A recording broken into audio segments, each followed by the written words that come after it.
Bonjour à tous et bienvenue dans cette nouvelle vidéo de notre playlist Méditation biblique. Aujourd'hui, nous poursuivons notre méditation sur le chapitre 2 de l'Évangile selon Matthieu, du verset 13 au verset 23. Qu'est-ce que vous allez découvrir? Aujourd'hui, vous allez découvrir comment Dieu protège ses promesses, comment il intervient dans les pires circonstances et comment cette histoire parle encore à nos vies aujourd'hui. Abonne-toi déjà pour ne rien manquer de la suite de cette série de méditation biblique. Amen. Si tu arrives pour la première fois sur cette chaîne, tu l'as peut-être compris, la vision est vraiment de répandre la bonne nouvelle, de faciliter la compréhension de la parole de Dieu. La Bible dit, vous connaîtrez la vérité et elle vous affranchira. On ne peut pas, encore une fois de plus, prétendre aimer quelqu'un si on ne le connaît pas. Et pour connaître Dieu, pour connaître Christ, il faut connaître sa parole. Et même lorsque nous combattons les circonstances de nos vies, il faut nous appuyer sur ce que la Bible appelle les lois, les armes de Dieu. Lorsque tu veux dire à Dieu, agis, tu rappelles à Dieu sa parole. Tu lui dis, Père, il est écrit. Et tu dis, je déclare que la parole n'est pas obsolète. Elle agit encore aujourd'hui. Et de la sorte, en fait, tu mets Dieu à l'épreuve. Amen. Donc, l'avantage de cette chaîne ou la vision de cette chaîne, c'est vraiment d'avancer, d'aller en profondeur dans la parole de Dieu. C'est pour ça que nous allons plutôt lentement, nous étudions en moyenne 10 versets par vidéo pour faciliter la compréhension, mais l'assimilation, ce qui est très important pour moi. Et donc, voilà, si tu es nouveau, abonne-toi. Si tu veux ne pas rater une vidéo, tu peux activer la cloche de notification. Et comme ça, on grandira ensemble dans la parole de Dieu, verset par verset, chapitre par chapitre, pour être des disciples solides, éclairés et enracinés dans la vérité. Amen. Dans ces versets, nous retrouvons Jésus encore tout petit. Je le rappelle encore une fois de plus, nous sommes dans Matthieu chapitre 2, verset 13 à 23. Nous trouvons donc encore Jésus tout petit. Les mages venaient de repartir. Si tu avais écouté la vidéo précédente, nous avons parlé des mages. Donc, ce n'est pas grave, tu peux rentrer. Ce sont des vidéos en principe de moins de 30 minutes, généralement 19-20 minutes au trop. Voilà, tu peux rentrer et écouter. Et voici que lorsque les mages venaient de repartir, un ange du Seigneur apparaît en rêve à Joseph. Il lui dit, lève-toi, prends l'enfant et sa mère, fuis en Égypte et reste-y jusqu'à ce que je te parle de nouveau. Amen. Amen, ça veut dire on est d'accord. Donc, si tu n'es pas d'accord, bon, tu peux ne pas dire. Amen, c'est que je suis d'accord avec ça. Donc, n'hésite pas à mettre même en commentaire. Amen. Amen. Pourquoi? Parce que Hérode cherchait à faire mourir l'enfant. L'enfant qui est Jésus. Joseph obéit immédiatement, en fait. En pleine nuit, il prend Marie et Jésus et ils partent en Égypte. Dis avec moi, je décide d'obéir à la voix de Dieu. Ils resteront donc là-bas jusqu'à la mort d'Hérode. Cela s'accomplit dans une prophétie de l'Ancien Testament qui dit dans Osée 11 au verset 1, « J'ai appelé mon fils hors d'Égypte. » Voilà. Mais Hérode, furieux quand même, que les mages ne soient pas revenus, ordonne un massacre, je dirais, atroce. Faire tuer tous les garçons de moins de 2 ans à Bethléem et ses environs. Ce passage douloureux bien-aimé fait écho à une prophétie de Jérémie, si tu te rappelles, où Rachel même pleure ses enfants. Après la mort d'Hérode, un autre ange, bien sûr, du Seigneur parle encore à Joseph en rêve, lui disant de rentrer en Israël. Mais apprenant que le fils d'Hérode règne, Joseph a donc eu peur, tout simplement. Dieu le dirige alors vers la Galilée et ils vont s'installer à Nazareth. Est-ce que tu es avec moi là? Encore une fois, une prophétie est vraiment en train de s'accomplir. Lorsque on dit dans sa parole, il sera appelé Nazaréen. Amen. Qu'est-ce que nous pouvons tirer de ces principes que nous venons de méditer? J'espère que tu as lu ces passages, ce qui est très important pour te faciliter la compréhension. Nous pouvons dire que dans un premier temps, je vais essayer de résumer en 5 points. Le premier point, c'est Dieu parle, bien-aimé. Dieu parle. La Bible dit tantôt d'une manière, tantôt d'une autre. Et il parle encore aujourd'hui. Dans ce passage, il parle par des rêves à Joseph. Il dirige Joseph avec précision. Et il le fait aussi avec nous aujourd'hui. C'est juste que nous sommes beaucoup perturbés par beaucoup de situations, que ce soit le quotidien, les épreuves, les situations financières pas stables, etc. Mais Dieu parle encore aujourd'hui. Cela nous rappelle que Dieu a un plan parfait pour chacun d'entre nous. Et donc, le diable ne peut pas précipiter les choses si tu restes attaché à Dieu. Dieu connaît la suite. Et donc, il y aura des moments où il te dira, c'est le temps peut-être de garder silence, de ne pas donner de tes nouvelles, de ne pas donner tes projets, quelle que soit la personne. Parce que c'est peut-être la saison où lorsque tu vas parler de tes projets, eh bien, quelque chose, un Hérode risque d'anticiper les choses. Dieu parle. Dieu communique. Il veille sur nous. Il parle avec nous. Et ce matin, j'ai envie de te demander, es-tu attentif à la voix de Dieu dans ta vie, bien-aimé? Pose-toi cette question. Est-ce que je suis attentif à la voix de Dieu dans ma vie?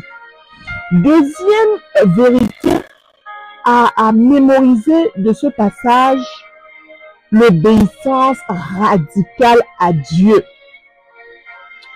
Je ne sais pas si tu connais l'histoire de Joseph, mais en tout cas, moi, je pense que l'histoire de Joseph nous montre que on n'a pas besoin de dessin pour comprendre qu'il était one-to-one avec Dieu depuis la conception de Marie. Joseph n'a jamais discuté lorsqu'il entendait la voix de Dieu. Il obéissait toujours. Même si cela signifie fuir. Parfois, comme il l'a fait, là, à l'occurrence, en pleine nuit. Et j'aime, en fait, je ne sais pas pourquoi, il y a beaucoup de leçons à apprendre de ce passage. J'aime aussi la communion entre Joseph et Marie. Parce que Marie pouvait lui dire, mais d'où viens-tu avec ça? Je viens juste d'accoucher, je ne peux pas fuir comme ça en pleine nuit. Mais je ne sais pas si vous avez bien remarqué que Marie a obéi à son mari. Elle n'a pas discuté. Comme Joseph aussi d'ailleurs, ils ont obéi. En pleine nuit, ils sont partis. Je comprends que c'est un modèle pour nous. L'obéissance protège. L'obéissance préserve des vies. L'obéissance préservera ta vie au nom de Jésus. L'obéissance te fera voir les choses cachées, comme le dit la parole de Dieu, et te révélera les saisons appropriées. Troisième vérité que j'ai notée pour cette méditation, Dieu accomplit toujours sa parole. Dieu ne ment pas. Le temps de Dieu n'est pas notre temps. Parce que lorsque parfois la prophétie tarde, lorsque parfois on se dit, mais où est Dieu dans cette affaire? Ça fait des semaines, ça fait des mois, ça fait des années, je commence à perdre ma patience. Bien-aimé, Dieu ne ment pas. Il accomplit toujours sa parole. C'est pour ça que je t'ai dit, c'est important de connaître la parole de Dieu. Parce qu'à chaque fois, tu vas lui rappeler, Père, il est écrit. La Bible dit, si la prophétie tarde, attends-la. Et Père, dans la persévérance, je te prie de me soutenir afin que je voie l'accomplissement des choses que tu as prévues d'avance. 3 fois dans ce passage, si tu l'as remarqué, Matthieu mentionne des prophéties de l'Ancien Testament qui s'accomplissent après, dans le Nouveau Testament. J'espère que tu sais que nous sommes en train de méditer le Nouveau Testament. Rien n'échappe à Dieu. La situation n'échappe pas à Dieu. Pas du tout. Il connaît ma soeur, il connaît mon frère, ce que tu traverses. Il connaît l'histoire de ta famille. Il connaît ton histoire. Il connaît tes sueurs. Il connaît tes larmes. Il connaît ta souffrance. Il connaît ta dépression. Il connaît la douleur qui est dans ton cœur. La Bible dit qu'il sonde les cœurs et les reins. Parfois, je dis toujours, mais Dieu connaît tellement nos cœurs que nous-mêmes, nous ne connaissons pas nos cœurs de la même manière que Dieu. C'est pour ça que je suis certaine que Dieu connaît nos motivations plus que nous. Parce que parfois, nous nous posons des actes, mais en réalité, Dieu sait pourquoi nous les posons. C'est pour ça que parfois, il y a des choses qui tardent, non pas parce qu'il ne peut pas agir, mais parce que nous ne sommes pas encore capables d'entendre. Nous ne sommes pas encore capables d'opérer à la dimension de Dieu. Que Dieu nous accorde la grâce d'opérer à sa dimension à partir d'aujourd'hui, au nom de Jésus. Amen. Amen. Donc tu comprends que rien n'échappe à Dieu. Il tient ses promesses. Quatrième vérité, pour aller vite, c'est que Dieu est l'ennemi en fait. Amen. Hérode représente ici l'esprit de ce monde. L'esprit de mort que nous chassons aujourd'hui, c'est ce que Hérode était à cette époque-là. L'esprit antichrist en fait. L'ennemi déteste tout ce qui vient contre Dieu. Pardon, Dieu déteste tout ce qui vient contre sa volonté.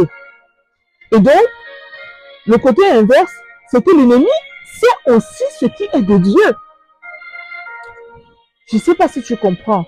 Et j'aime toujours dire, c'est mon pasteur qui le disait, qui le dit tout le temps, Dieu connaît ta destinée. Et le pire, bien aimé, je vais te choquer, c'est que Satan aussi connaît ta destinée. Satan sait ce que Dieu a prévu dans ta vie. Satan sait ce que tu es appelé à être dans la vraie vie, ce que Dieu attend de toi. Et c'est pour ça qu'il rôde et il cherche à te dévorer afin que les desseins de Dieu ne s'accomplissent pas. Donc tu gagnes en faisant un avec Dieu dans l'obéissance afin que les desseins de Dieu s'accomplissent. Parce que lorsque tu entends sa voix, tu déjoues les plans de l'ennemi. Amen. Parce que j'imagine si Joseph n'était pas obéissant à la voix de Dieu, Hérode aurait tué Jésus. Toi et moi serons où aujourd'hui? Tu as donc une raison de comprendre que Dieu accomplit toujours sa parole.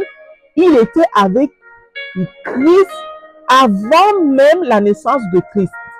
Et donc tout ce qui pouvait être contre Christ, j'ai envie de dire et déclarer que c'était sans effet d'avance.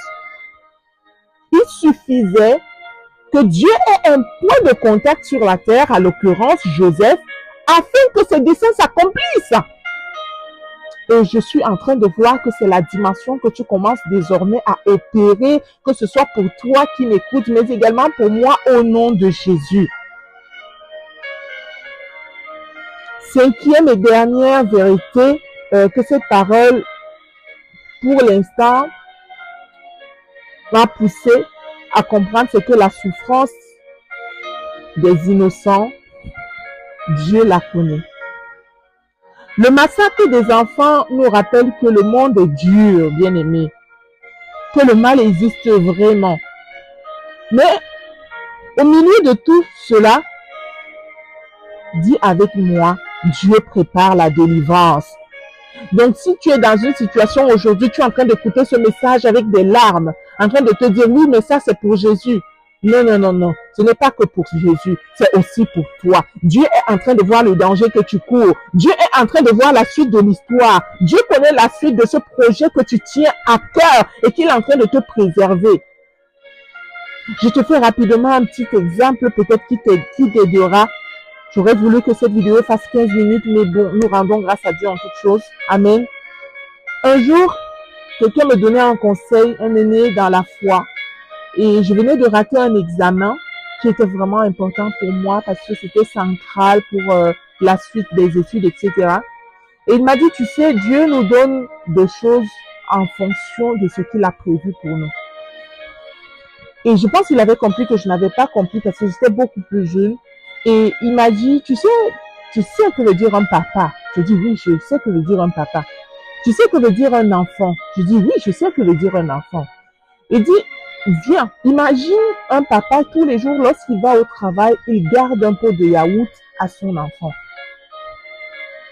Tous les jours, ça veut dire cet enfant, lorsqu'il voit la porte s'ouvrir, il sait qu'il y a un pot de yaourt dans le sac pour lui.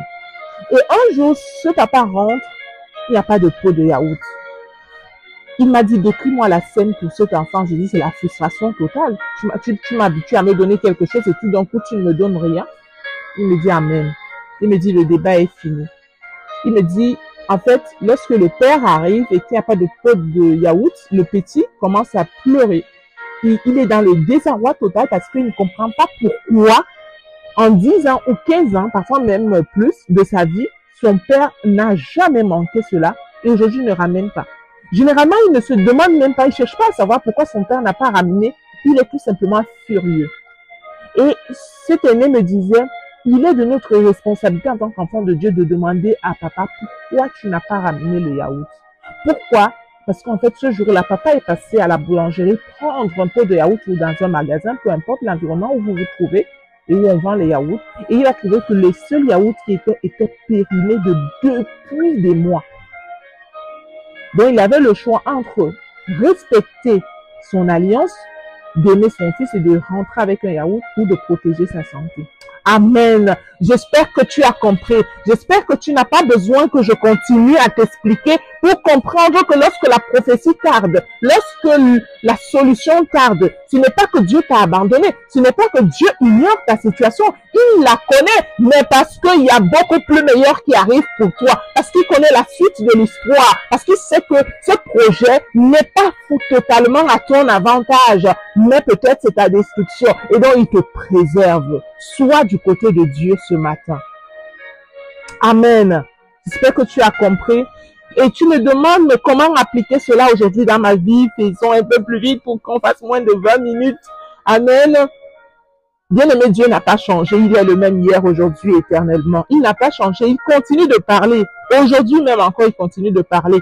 Lorsque j'ai commencé cette chaîne, je voulais juste moi-même grandir dans la foi, comprendre les vérités bibliques, pouvoir les appliquer au quotidien pour qu'elles deviennent automatiques en moi.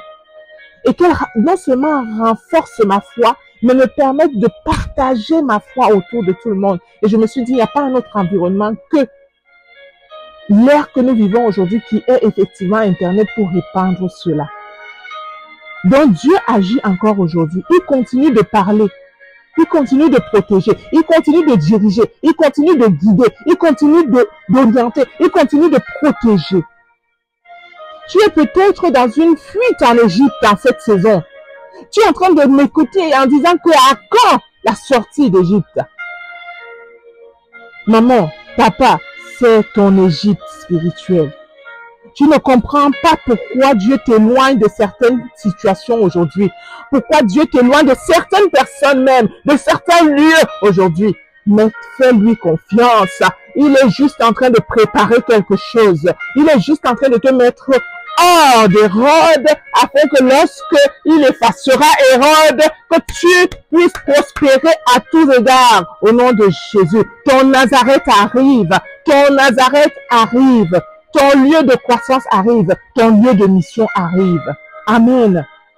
Et un verset que je vais te donner et que tu retiennes vraiment, si tu as un cahier de notes ou un journal de méditation, n'hésite pas. D'ailleurs, si tu en as besoin, n'hésite pas aussi à partager en commentaire. Mais en tout cas, note ce verset qui est très important. J'ai appelé mon fils hors d'Égypte. Dans Matthieu 2, verset 15. J'ai appelé mon fils hors d'Égypte. Dieu ne t'oublie pas, même dans les lieux d'exil. Amen. Nous allons prier rapidement. Père, nous te rendons grâce, nous te disons tellement merci pour ce passage. Je suis en train de voir ma sœur qui retrouve la joie, ma sœur qui retrouve l'amour de continuer avec toi. Mon frère qui se dit, ah, il y a encore espoir pour moi. Je suis tout simplement en Égypte pour une saison. Je suis tout simplement dans cette Égypte pour une saison. Il y a mon Nazareth qui arrive. Il y a mon temps où Hérode sera effacé et où je monterai un peu plus haut, où je lèverai ma face, où je rirai à nouveau, où j'aurai la joie. C'est ce que mon frère et ma sœur sont en train de dire aujourd'hui. Seigneur, aide-nous à entendre ta voix. Aide-nous à obéir rapidement. Lorsque tu nous parles, lorsque tu nous évites les lois des héros de notre vie. Aide-nous à te faire entièrement confiance, nous te prions. Même dans les saisons d'incompréhension totale, nous te supplions de nous accorder la grâce de reconnaître l'Égypte. Nous te recommandons totalement nos vies, nos familles, nos enfants, tout ce que nous appelons mien. Que ta puissante main soit sur nous et que ton plan parfait s'accomplisse dans chacune de nos vies au nom puissant de Jésus.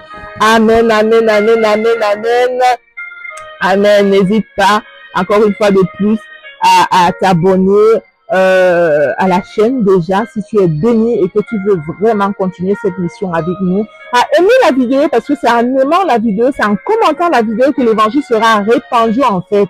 Et dis-moi aussi en commentaire si tu as des suggestions à faire pour ce format et que Dieu vous bénisse et à très bientôt par sa grâce.